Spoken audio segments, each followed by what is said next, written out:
it depends on the context that it shows up. Organic post, ads, the treatment is a little One more question. In your ongoing dinner parties with far-right figures, some of who advance the conspiracy theory that white supremacy is a hoax, did you discuss so-called social media bias against conservatives, and do you believe there is a bias? Congresswoman,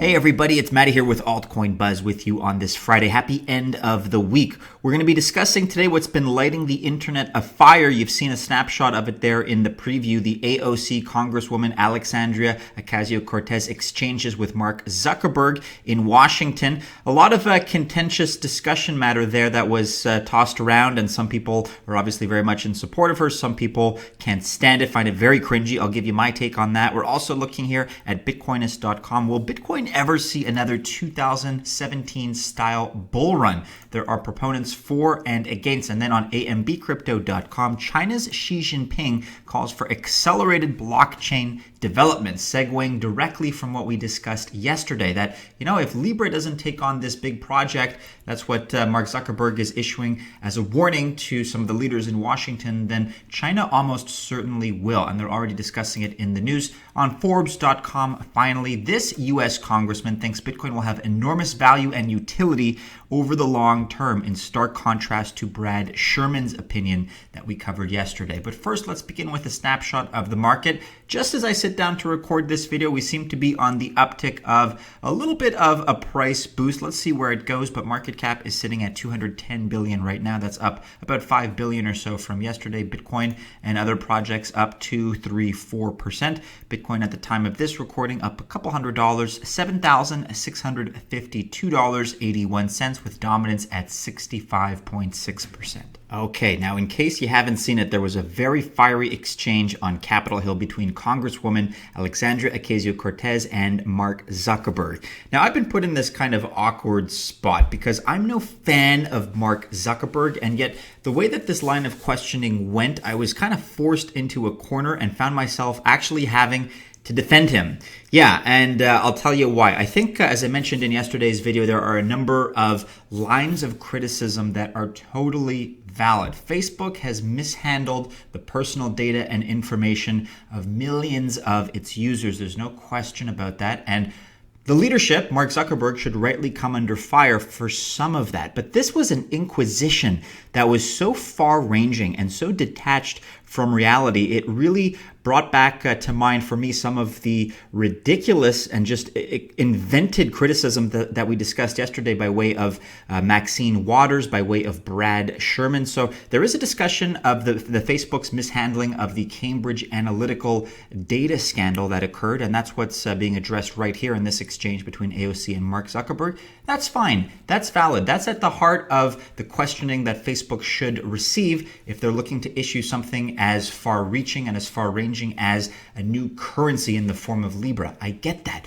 But, in that opening statement that we played at the beginning of the video, this accusation that Mark Zuckerberg is sympathetic to white supremacists, you know why that is? Because he sat down for a dinner with Tucker Carlson, and she's accusing the Daily Caller, Carlson's website, of being a white supremacist publication that is certified as a valid fact checker according to Facebook's algorithm. As Zuckerberg went on to explain, he is not appointed with the authority to validate the fact checkers. That is an independent organization that does so in the form of NewsGuard and one or two others. And, this is the kind of politicking personally that really gets under my skin. Everybody that you disagree with is a white supremacist. Everybody that I don't like is a Nazi or a racist. And I think it's absurd. It harkens back again to Maxine Waters' comments yesterday that Facebook's policy were intentionally hurtful towards women and people of color. And of course, there's never any basis, there's never any substantiation or anything that, as far as evidence, that proves the arguments that are being made. They just throw out these words for clicks, for attention, and for sound bites. That's how the political game seems to be waged recently. So again, just my opinion, of course. About half of this inquisition and line of questioning, I would say, is valid.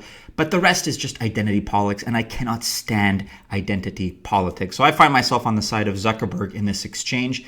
it is contentious. It is controversial. Check out the rest of this video. It's not all that long. It's only about 5 or 6 minutes, and the full-length videos can be found online as well. Let us know where you stand on this issue. I try not to inject politics too often into this channel because it's not the place for it, let's be honest, but we're at this interesting crossroads where the world of technology and politics are somewhat merging now as a result of these deliberations over Libra. So an interesting set of discussion points here that we can raise. Let's keep it civil, but if you have an opinion, be sure to sound off in the comments below on this issue. And then the question is asked here on Bitcoinist.com, will Bitcoin ever see another 2017 style bull run? And there's some mixed opinions here. Bitcoin, of course, is starting to look bearish again. We saw a recent flash crash from about 8K to below 7,500. But now there are expectations Bitcoin is in a dire situation with insufficient enthusiasm to repeat a price peak or break the 2017 price record. Don't forget, you have public figures like Vitalik Buterin who said at this stage, we're never seeing a 1,000-fold increase again in this space. It's just not, in his opinion, mathematically possible. And here's a good point in consideration of the arithmetic. Quote, going from $300 to $20,000 took about 200 billion give or take chump change. You guys seriously think trillions are going to flow into Bitcoin overnight because it's getting more scarce? If people are not interested in Bitcoin, they don't give a crap if it's scarce or not. That's a comment by a virus Catman. And I think it's a good point. I mean, we may go up another 100-fold, but that's not going to happen overnight just in terms of the volumes that would be required. That's going to have to be a more gradual, long-term goal to keep in mind. It's still my goal. I mean, don't worry, I haven't been scared off, but is it going to happen overnight? That's where I'm a little bit more skeptical personally. And talking about politics, talking about Facebook and Libra, obviously they have factored into the equation here because you have the entrance of individuals like Mark Zuckerberg that want to create a currency in effect that has an impact on 2 billion of its users across Facebook, Messenger, Instagram, WhatsApp. That's going to call attention to a lot of previous problems that the company has been accused of in terms of their handling of customer information. It's going to bring a lot of policies into question. It's going to mean regulations will be heightened, certainly. So while the attention was a positive in terms of getting people to really to talk about cryptocurrency and the Bitcoin space, it's been a double-edged sword because you have the CTFCs of the world and the SECs that have come in and all of a sudden now are laying down some pretty harsh regulations, or are at least intending to do so in some cases. So in the end, is a new 2017 style bull run possible? Yeah, it certainly is possible. We're definitely going to hit new all-time highs one day, in my opinion, but is it going to go from 20,000 all-time high to, 2 million all-time high overnight? No, that's going to take longer. It's going to be a more gradual process. All you got to do is look at the mathematics of it. But hey, that's just my opinion, my prediction. If you have a different one, let us know what it is in the comments below. Now on ambcrypto.com, China's Xi Jinping calls for accelerated blockchain development. And I would not at all be surprised if this is related to the discussions that are underway right now in Washington. China is going to accelerate the development of blockchain tech and industrial innovation, with many officials in the government now considering blockchain as an important breakthrough for the purpose of independent innovation of core technologies, increased investments, as well as a way to focus on a number of key core technologies. The president of China was quoted as saying, "We must take blockchain as an important breakthrough for independent innovation of core tech, clarify the main directions, increase investment, focus on a number of key technologies, and accelerate the development of blockchain and industrial innovation." The president of China further stressed on the need to strengthen, quote, the construction of a talent team, establish and improve the personnel training system, as well as building a variety of high-level talent training platforms and cultivating a group of leading figures and high-level innovation teams. That is very direct. That is very specific language. And like any other technology, really like any other weapon system, unfortunately, everything kind of boils down to an arms race in the end. You can't be the last person in the world that has yet to develop an infrastructure related to computers, for example, or the internet, or roads, or what have you, or missile systems and military and defense systems. And I think blockchain, not to frame it in a negative way, but, with the rest of the world really keenly interested in this space, China, like anybody else, is going to be, interested in advancing themselves. They're going to look out for their own interests, and they want to be in on the space earlier. They want to be an early leader in this space. We're still in the Wild West, of course. And I think it's going to boil down between the US and China, let's face it. And again, going back to yesterday's video, check it out if you've not already. But that is the one argument that I can kind of get behind Mark Zuckerberg on, is that if Libra is not supported by the US government, you're going to have the Chinese equivalent that will be supported in Beijing.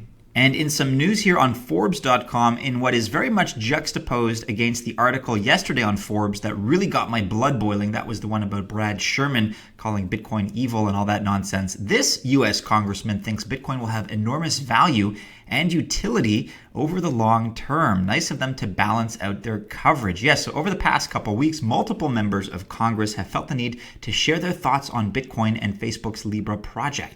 Democratic Representative Brad Sherman from California explained why he thinks cryptocurrencies like Bitcoin are a threat to the US dollar during a congressional hearing about Libra on Wednesday. And Republican Rep. Warren Davidson from Ohio said Facebook should drop their Libra plans and adopt Bitcoin instead during a podcast interview last week. But Representative Patrick McHenry from North Carolina chimed in. He's one of the multiple members of Congress that recently claimed governments won't be able to ban Bitcoin, a very McAfee-esque point of view right there, one which I totally agree with as it happens. During the interview with Shin, McHenry made his excitement about cryptocurrencies and more specifically Bitcoin quite clear. The congressman stated on more than one occasion that he expects Bitcoin to have tremendous value and utility over the long term. Here's what he had to say, quote, "I think Libra has opened a lot of new people's eyes about the value of cryptocurrency. Libra is not cryptocurrency, however." Exactly. "And we need to stop lumping it together with very real, very important projects that are out there like Bitcoin." McHenry clarified that he had no intention to bash Facebook or the Libra project with his comments, but for him, it's incredibly important for the differences between Libra and a much more decentralized project like Bitcoin to be made clear. I don't want to pass judgment on McHenry too soon, and by that I mean positive judgment, but it's nice to see that there is at least the potential for us, members of the Altcoin Buzz Army, people in our space and in our shoes, there is at least the potential right now that we have some allies in our camp that are representing our interests and our points of view in Washington. Check out the rest of this article on Forbes.com. We'll link to it below, of course. But that about wraps it up for today, everybody. Do be sure you're following us on all the regular social media channels and keep checking back into altcoinbuzz.io for all the latest updates. Go ahead, like, subscribe, share, hit the bell to receive notifications. It's Friday, everybody, so best of luck if you choose to invest, but have a great end to your week, a great start to your weekend, and of course, we hope to see you again soon in our next video. Take care.